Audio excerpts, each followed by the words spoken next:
within the nervous system. And having said all that, it is not the primary way that we do better by our nervous system.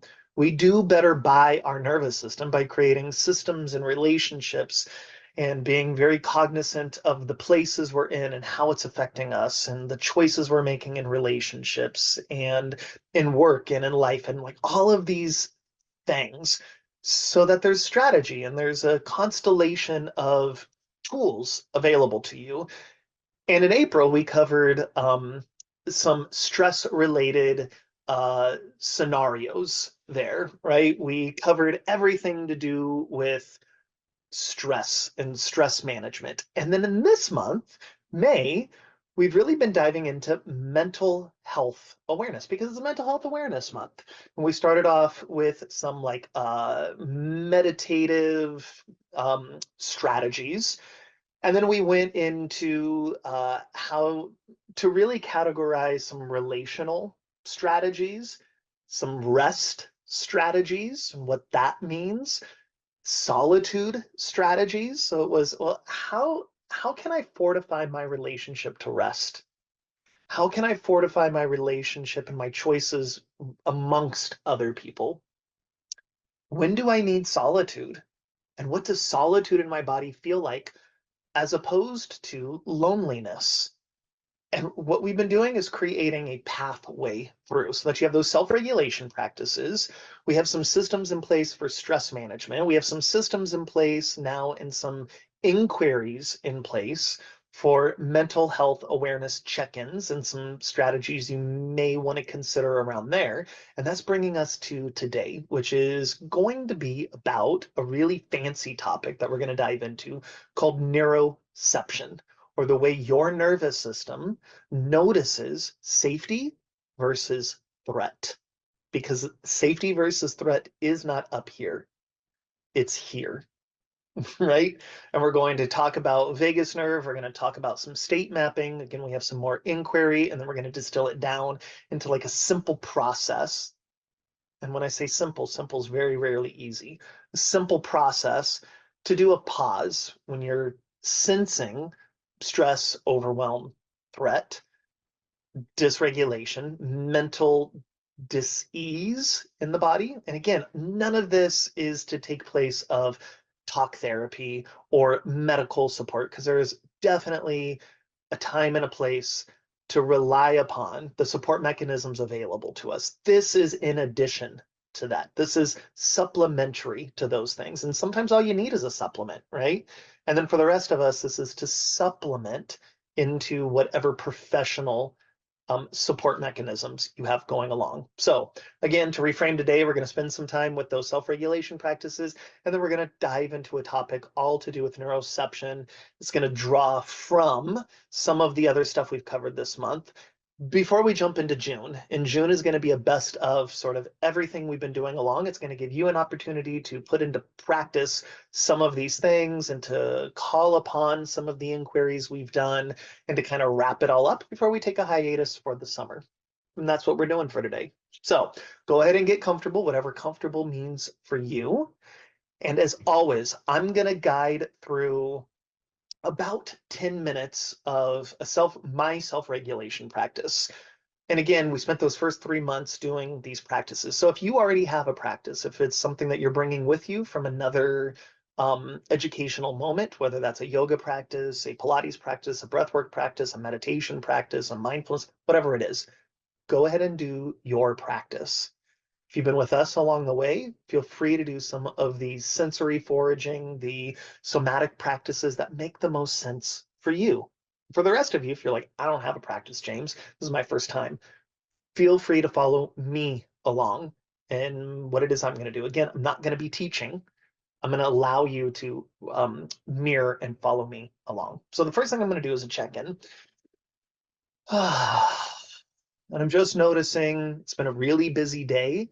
So I'm noticing that I'm like just like outside of myself. I don't feel inside of my body right now. I feel like just in front of myself.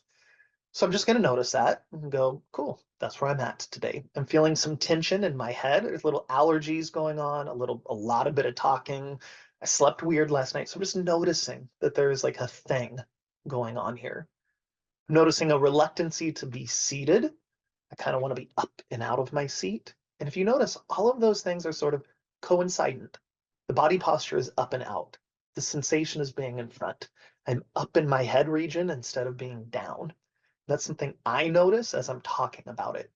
So sometimes it's just about being mindful of what it is you're experiencing and then going into a little bit of story. Well, what does this story, where are all of the elements aligned? What does this mean? For me, it's likely meaning I'm like rushing.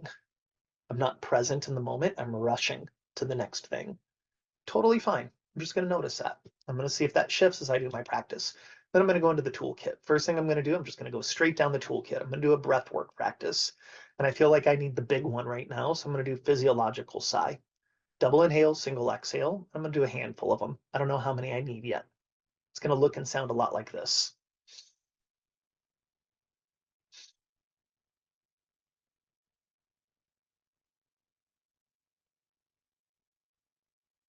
As I'm doing that, I feel an urge to close my eyes. So I'm going to do that.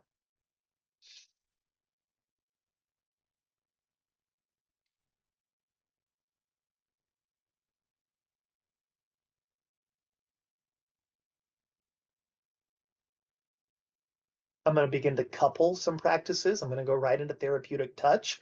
I'm going to continue with the breath work, but I'm just going to notice how the chair is supporting my back. I'm just going to let myself sink into the back support of the chair and finish my breathing.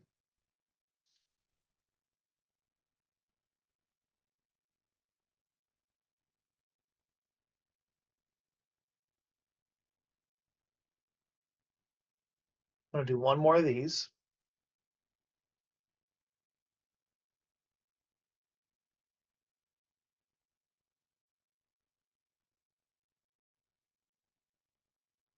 I'm feeling a little more present, but a little disconnected. So I'm going to get my hands together, get them warmed up. More therapeutic touch here. I'm going to put one hand at the back of my neck up high and one hand kind of on the solar plexus, upper belly, low chest area. And I'm just going to sense the space between the two. It's like I am feeling the left hand and the right hand, but I'm more interested in what's in between the two hands. What I'm sensing into here is the direct experience of the vagus nerve, which we'll talk about here in about 5 minutes. You don't even need to know that. It's just spatial awareness.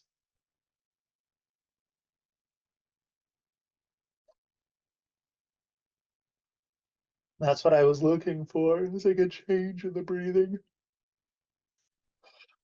Yawning. I'm gonna do one more.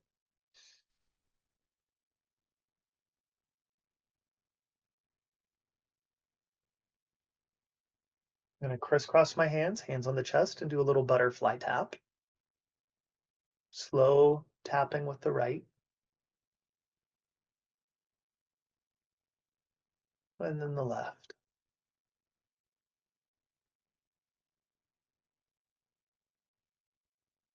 Right, left. I'm not looking for specific numbers. I'm just going, what does it feel like I need to do next? What would feel therapeutic and good?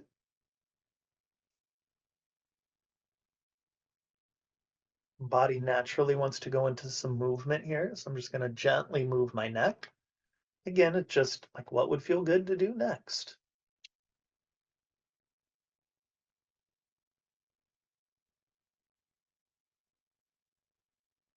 No longer feels good to keep my eyes closed. I'm going into some orientation or just looking around the space. There's some digestion that just went on. That's a good sign for the nervous system.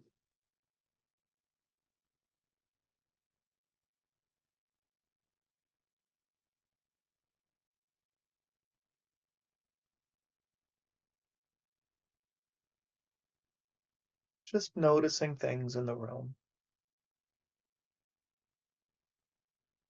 Now just feeling the urge to do a little rock. It's like, okay, I'm in my body a little bit more. Now I just need to get settled in my body a little bit.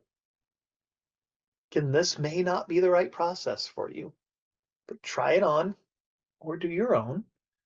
The important thing is to just notice. So what I've already begun to notice is I no longer feel in front. Actually, I no longer have the head sensation going on. I'm much more aware of my pelvis in the chair, much more aware of like, here I am in my body. Still feeling the urge for my the prosody, the speed at which I talk, the tone at which I talk to be a little up. So still an indicator, because again, I do this work a lot. It's an indicator that I'm not fully there yet. So I'm going to go into a little bit of vocalization. I'm going to choose to do the VOO breath because again, I need some bang for my buck today. If I'm going to spend this time, I'm going to do the powerful ones. VOOOO. Bob the dog is asleep over here. Don't be surprised if you see him be alert, or maybe not. He's pretty passed out. VOO breath. VOO.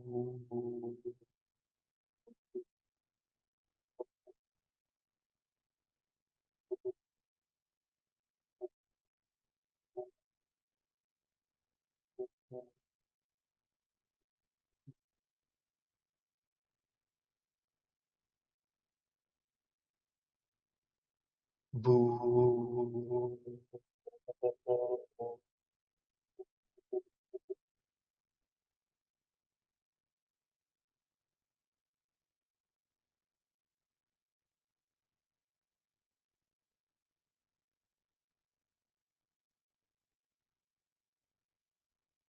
VOO.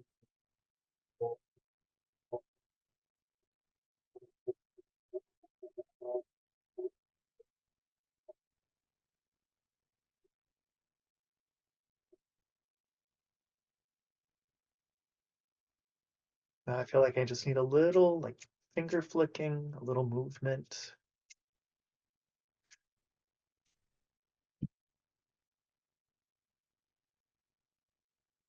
Then I do a check-in. What am I noticing now?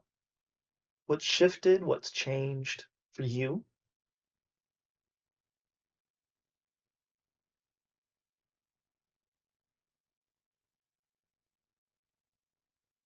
And that's important for me because I'm about to share important work. And so I want to come from a place. This might be a good framework for those of you who find that you're in a lot of meetings or you're presenting or you're having difficult conversations at work or at home. If we're worked up, right? If I was like in front of me and I'm going into an important meeting, I'm probably going to not be as good of a listener, probably not going to be as good of a communicator myself, probably going to be less receptive to the emotional intelligence or the relational intelligence of the space. But taking a few moments to kind of sink and settle allows me the opportunity to operate from a place that is much more grounded, much more centered, much less in a hurry, more receptive. And so even thinking about like before you go into important meetings, difficult or important conversations at work, at home, whatever it is, that now you have some tools around this. So I'm going to take an opportunity now to share. I'm looking over here, my computer screen's over here, to share just a few slides with you and kind of walk you through some stuff. I'm going to do my best to distill some complex topics. So if you are an expert or have some experience in neuroscience, in vagus nerve, in polyvagal theory, like, yeah, I'm not going to go deep. It's pretty layman's. And for some of you still, this might be like, wow, that's a lot of information. Just now I'm going to do my best to get us to a place where, because it's important to understand what is going on in the body in order to jump the bridge as to allow you the opportunity to notice some things. We have spent months doing an anecdotal, self experiential noticing, and now we're going to kind of go, and this is what we've been doing. We've kind of been tiptoeing there. We're going to dive in. So let me share my screen with you.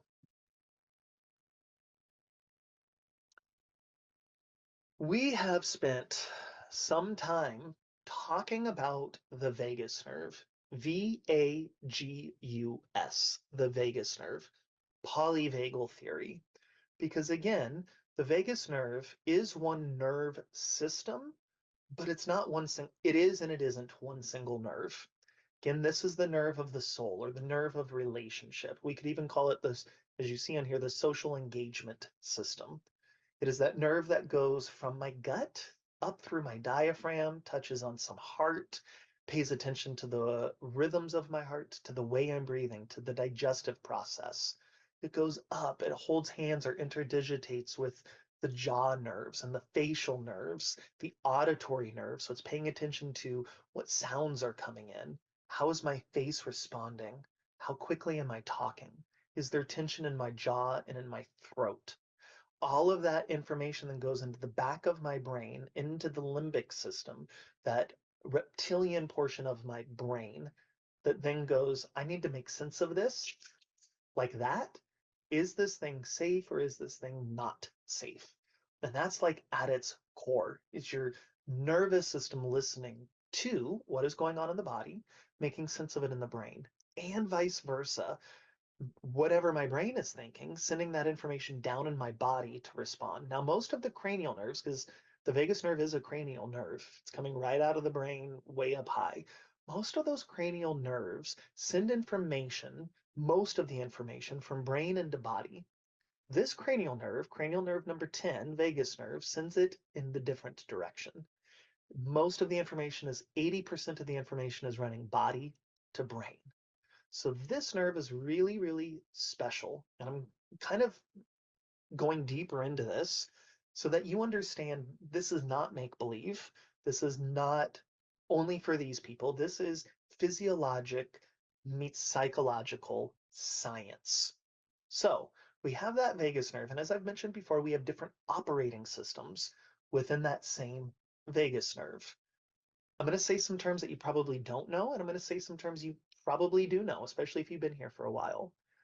At our best, when that vagus nerve is getting good information, when we are in, if you're thinking back to some of the previous classes, if we're well rested in all of the ways that that means, well resourced, meaning I have my self regulation practices at my disposal, and I have good relationships around me. So we're in that relational thing.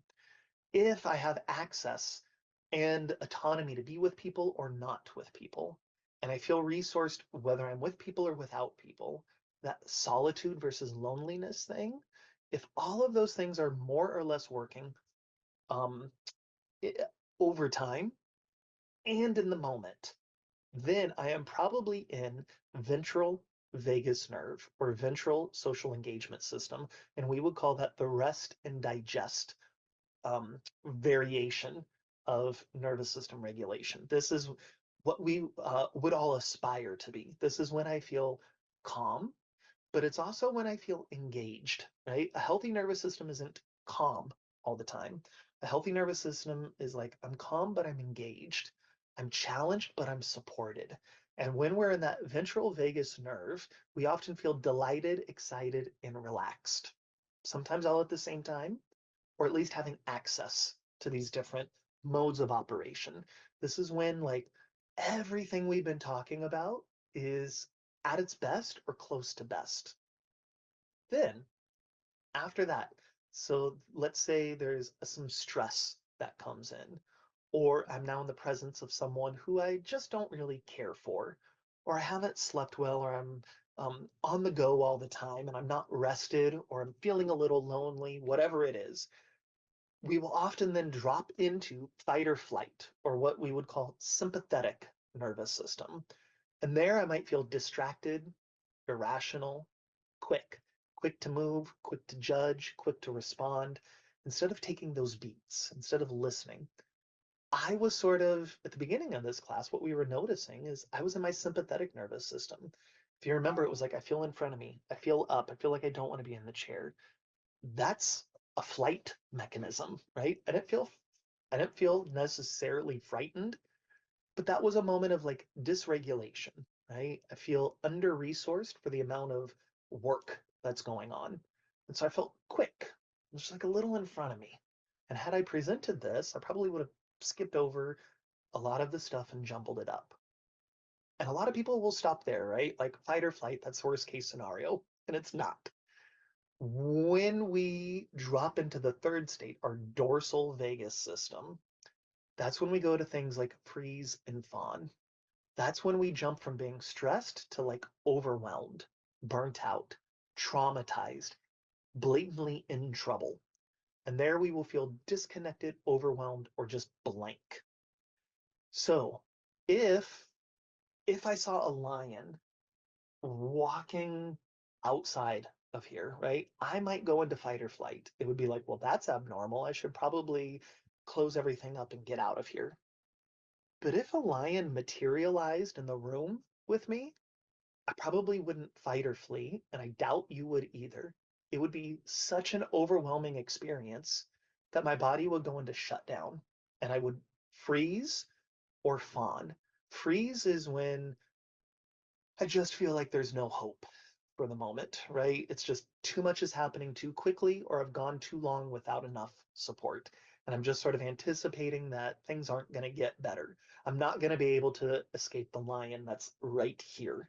I might be able to escape the lion that's out there. And without the lion, I probably have the opportunity to be in ventral vagal.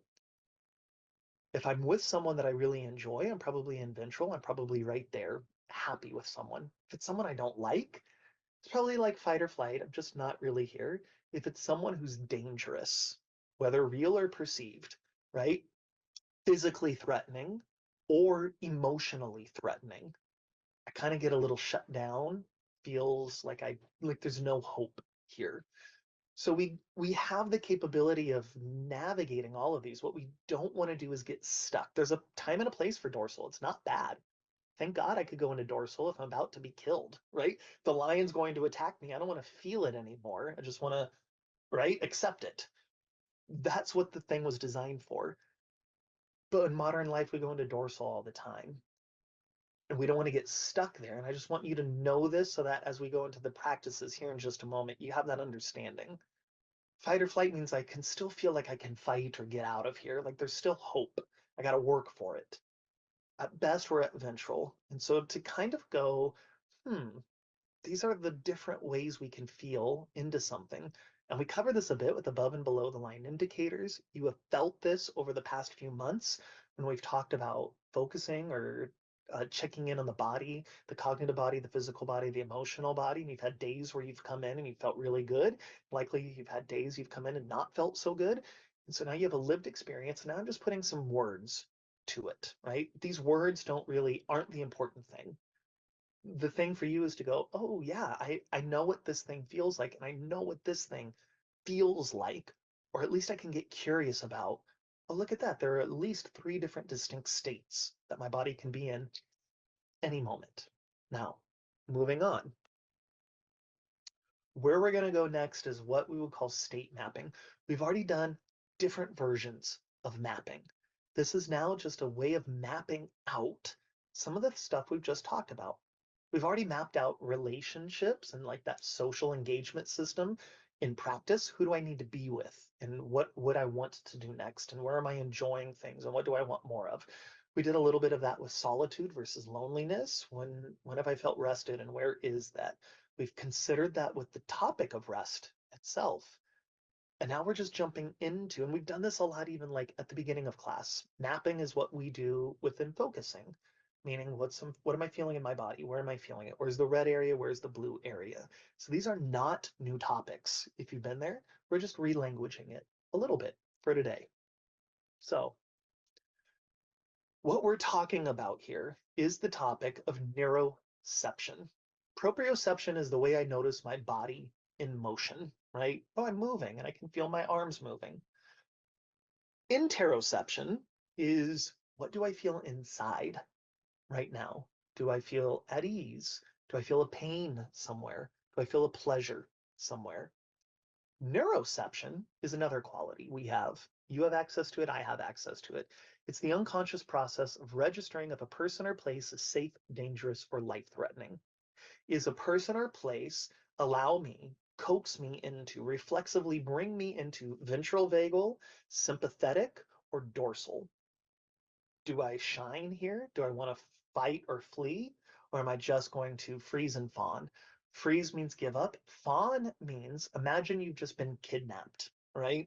Sometimes people will go into fawning, which means I'm going to make friends with the danger thing. There's a thing in me, it usually has to do with attachment theories. There's a thing in me that says if I can make friends with this or please the dangerous thing, it won't be so bad. Freeze is there's no hope here and I just give up, right? Very different strategies for a similar scenario. Neuroception is what's going on right now unconsciously from that vagus nerve that pushes me into being engaged with someone, trying to get out of there, or just giving up, right? In some version of that. So here we go. I call this neuroception short stories. In any given moment, right? So on a scale of 1 to 10, let's even put it anecdotally. On a scale of 1 to 10, imagine a scenario that is stressful at about a 3 or a 4. Don't go to trauma and don't go to like, it's just a little bit of like parking traffic, right? But something like that person at work or the scenario at home, about a 3 or a 4. When you envision that, what is your autonomic state? Is it in ventral vagal? Do you feel delighted and engaged? Do you feel like a fight or flight moment, or do you feel like shut down? What is your system responding to in that moment? Is it the person? Is it the place? Is it what's being done? What are the details that your system is responding to? Your nervous system. What are the things? What are the qualities that your nervous system is picking up on and going, this thing is more or less safe? In those moments, my body wants to. If we think back to me, oh, there was like some generalized stress going on. My system was responding to, I was in sympathetic nervous system. My system was responding to what was going on before I hopped on this meeting. And my body wants to get up and out of the chair and out of here, right? That's what I was noticing. My brain makes up the story that I don't have time for this right now, right? What is your brain, right? The brain might make up the story that it's that person who's doing something to me. And maybe that's not the truth. So there's a story that's going on. When I review my story, I notice what? So it's about having these practices, and that's why the somatic practices are kind of good to have. It puts a pause on things. Oh, I'm noticing I'm stressed. I'm going to do a breath work, and that's going to put a space in there that then I can notice what my body wants to do. Cool. Then I'm going to do some orientation there so that I can notice the story my brain is making up. Cool. Now I can maybe do a breath work or a therapeutic touch. And now it gives me the opportunity to review my story.